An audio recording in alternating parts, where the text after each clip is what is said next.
Hi folks, so I'm here with George Campbell on a carriage ride at the Anne of Green Gables Museum. George is the owner of the Anne of Green Gables Museum. We have a few questions for him. Hi George. Hi there, how are you today? Good, thanks. Good. So sometimes you would be the driver of the carriage, but today you're a passenger. Yes.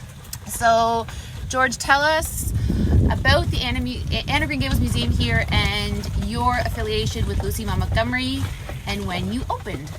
Well, my mother and I opened the museum in 1971, and we've been expanding ever since. We only had 2 rooms in the museum open when we originally opened, but as more people kept coming, we kept opening up more rooms, and the whole home now is pretty well open as a museum.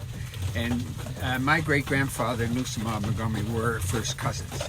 And she says my great-grandparents were like a mother and father to her, and my aunts and uncles were like brothers and sisters to her.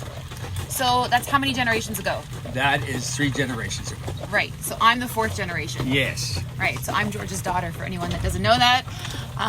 So yes, it says this home and this property has been in the Campbell family for how many years? Since 1776, over 140 years. 240 years. 240 years, that's good math. So your personal connection to LMM is first cousins a few times removed. Yes. So when you opened the museum in, which year was that? 1971. In 71, did you ever think that it would still be here today? I mean, this year's a little bit different because of COVID-19, but did you ever think that 40 years later you'd still be taking tours here and that Anne of Green Gables would be as popular as it is today? No, I never even dreamt that it could still be in existence and that we would still be here on this property telling people about Lucy Maud Montgomery and Anne of Green Gables.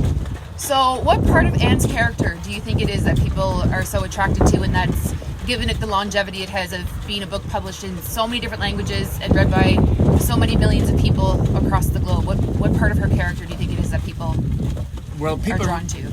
Well, people really liked Anne's activity and that she was trying to take care of things herself, and she was always doing things, sometimes getting into a little bit of trouble, but always found a way out.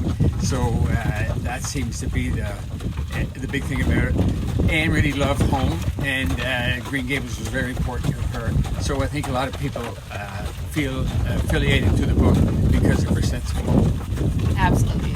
And what would be one of your most memorable moments over the last 40 years with either an Anne fan or a memory that you have here at the Anne of Green Gables Museum in Park Corner? Do you have one that stands out? Well, there are many all the time, and people used to be coming up and wanting to see Anne because they thought that Anne wrote the book. That was always a bit of a problem because you ended up having to tell them that Anne did not write a book, and it almost seemed to disappoint their trip. So when people would ask me where they would see Anne, I always tried to change the subject and let somebody else tell them. Or put on a hat with red braids and pretend that you were Anne yourself. Yes.